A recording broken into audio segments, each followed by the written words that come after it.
Regresamos a CIPSE Noticias más temprano, son las 7:18 de la mañana, que no se le haga tarde, y le doy la bienvenida en el estudio al psiquiatra Lauro Suárez, quien nos acompaña para hablar del espectro autista en adultos. Doctor, muy buenos días.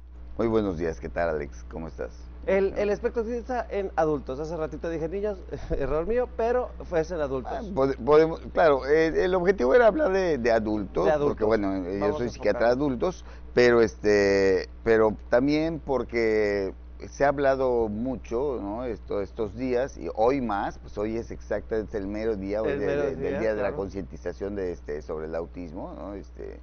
Entonces, vamos a estar escuchando mucho acerca del TEA, o el espectro autista, o del autismo en niños.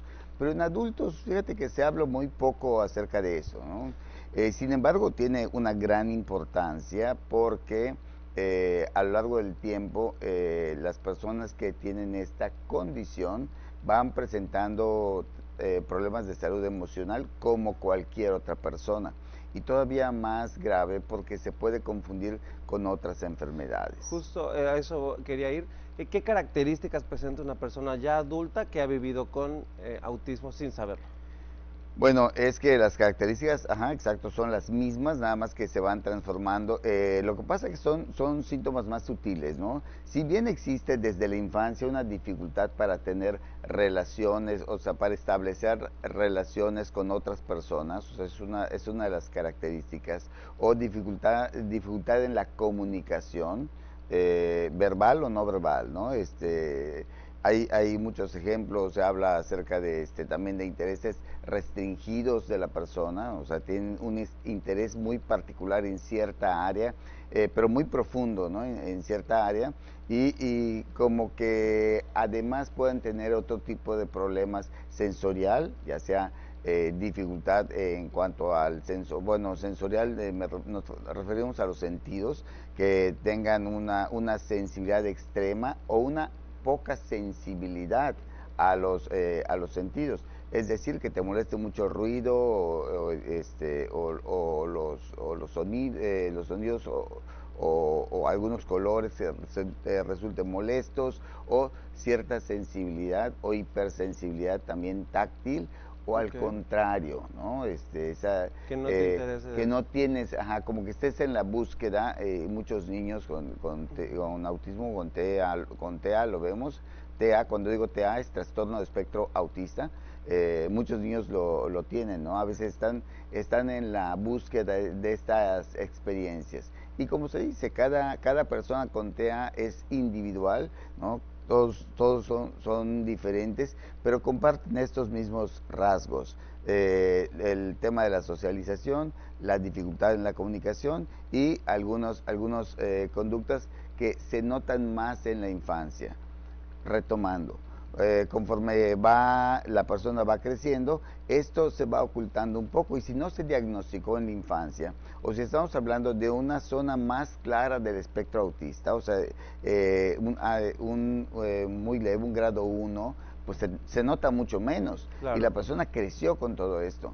Y todavía es más difícil en el adulto, porque ya hizo a lo largo de toda su vida cierto tipo de compensaciones, en los cuales pues prácticamente ya no se nota esta hipersensibilidad o hiposensibilidad sensorial, ya no se nota tanto esta dificultad en la socialización, porque como que a lo largo de los años ya aprendiste cómo socializar, por Exacto. decirlo de alguna manera, Exacto, ¿no? como que tú mismo dijiste, esta es la manera en la que yo puedo socializar. Que hoy por hoy, Sí. pues ya somos mucho más conscientes de lo que son estas situaciones, ¿no?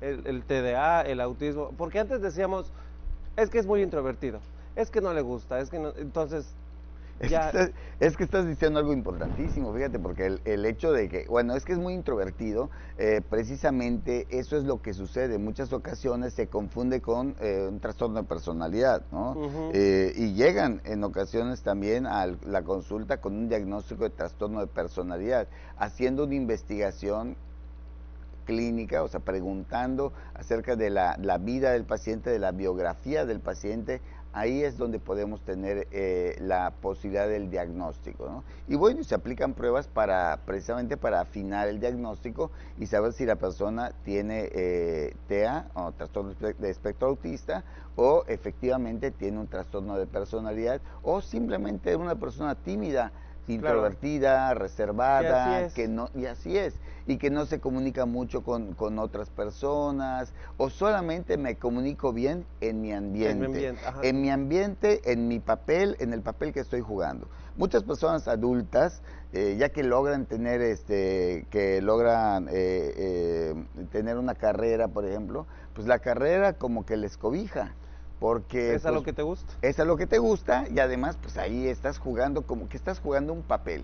¿Cómo se debe comportar un médico? ¿No? Pues bueno, estoy en mi papel de médico, ¿no? Y lo cumplo a cabalidad, ¿de acuerdo? Pero en la parte social, ya cuando sales del consultorio, ya cuando sales de tu trabajo, ¿cómo se debe comportar alguien en la oficina? Bueno, pues como bien dijiste hace rato, aprendes como que aprendieras ciertos papeles. Esas son las compensaciones que va haciendo el adulto con espectro autista grado 1, que es donde prácticamente no se nota, ¿no? El asunto es que pues también van teniendo ciertas rigideces que no cambian a lo largo del tiempo. Bueno, algunas sí, pero otras no cambian mucho. Por lo tanto, también se confunde con trastorno obsesivo compulsivo. Claro. O sea, las obsesiones siguen ahí, ¿no? Justo eso voy. Tú como doctor especialista en tu consultorio, ¿cuáles son los motivos para que llegue alguien así de, oye, vengo por esto y resulta que no es esto, es esto? Bueno, fíjate que una de las cosas interesantísimas de todo esto, y que me gusta mucho, además lo disfruto mucho en la consulta, es cuando llega un paciente con depresión, por ejemplo, o con ansiedad, o con ansiedad social, ¿no? Con fobia o ansiedad social. Es que tengo dificultad para estar con personas, ¿verdad? Bueno, una de las características que más disfruto es poder brindar un poco más de lo que vienes a buscar. Claro. Es decir, puedes mejorarle la depresión, puedes mejorarle la ansiedad, puedes mejorar incluso del TOC, como dije antes, que quizás se te diagnosticó, pero quizás detrás de todo eso, o la base de todo eso, sea un trastorno de espectro autista, ¿no? Que nunca se diagnosticó, con el cual viviste y del cual estuviste compensando durante todos estos años. Te forzaste a hacerte funcional. Exacto, entonces fíjate, ¿cómo es que llegan? Pues llegan por depresión, llegan por ansiedad, pero llegan a veces por muchas depresiones, por muchas ansiedades, por muchos diagnósticos previos de depresión, de ansiedad. Entonces, los psiquiatras, cuando llega algún paciente que ha sido diagnosticado muchas veces con depresión, no que ha pasado por esas etapas depresivas, ansiosas, o que les han dicho, bueno, tienes depresión, pero también ansiedad, y además tienes TOC, bueno, empiezas a sospechar ya de otra condición, la cual puede ser el TEA, que estamos abordando hoy, espectro autista, o puede ser también el TDA, trastorno por déficit de atención. Eso Pero, te iba a decir. ¿quieres hablar? Dime. Perdón, es que justo es muy interesante porque hay situaciones que yo he dicho, pero el TDAH y el TEA, ¿se parecen? Se parecen mucho y ahí también existe una dificultad en el diagnóstico. Nosotros hablamos de diagnóstico diferencial. Okay. De hecho, muchas personas que tienen espectro autista, que tienen autismo, desarrollan también o tienen además como comorbilidad, o sea, están las dos condiciones juntas. Se habla hasta de un 30-40% de personas que pueden tener tanto déficit de atención como espectro autista. Esto que estoy diciendo no se conoce lo suficiente o no se ha estudiado lo suficiente. Bueno, se ha estudiado mucho, pero hay mucho más que investigar acerca de esto, porque estamos hablando de problemas en el neurodesarrollo, pero se trata de condiciones. He dicho en varias ocasiones que cuando cuando vemos un paciente en el consultorio por espectro autista o por déficit de atención, o trastorno TDAH, no atendemos en sí el problema directamente, atendemos las consecuencias. atendemos que el paciente se deprime, atendemos que el paciente tiene obsesiones, o se pone ansioso, o que tiene problemas laborales, familiares, en fin, atendemos las consecuencias. Claro. Insisto, se trata de condiciones. El espectro autista, el TEA, que el que estamos abordando hoy, es una condición. Me parece pues, realmente muy interesante y yo creo que podríamos hablar de esto horas, pero pues lamentablemente nuestro tiempo es muy corto, pero me encantaría, si usted gusta, que podamos retomar ese tema, o tal vez hablar del TDAH también podría ser. Sí, quizás sí, ¿no? Yo creo que son buenas oportunidades, días como el de hoy, en donde hacemos conciencia de todo esto, sabemos que existe, y una gran oportunidad para hablar del trastorno de espectro autista o del autismo en adultos. Muchos adultos, lo digo con la certeza, muchos adultos que pasan por diagnósticos o que tienen diagnósticos constantes de depresión, de ansiedad y con ciertas características, quizás haya que investigar un poco más y tengan este diagnóstico. Claro. Y además, pues también hay personas que se hacen el diagnóstico cuando tenemos información de los hijos, ¿no? Claro. O sea, llega el niño yo tuve lo mismo. Yo tuve lo mismo, pues es normal, mi hijo, porque yo fui así, ajá, ¿no? Sí, entonces... Y bueno, todos somos diferentes. Esa es, creo que es la gran enseñanza que nos deja el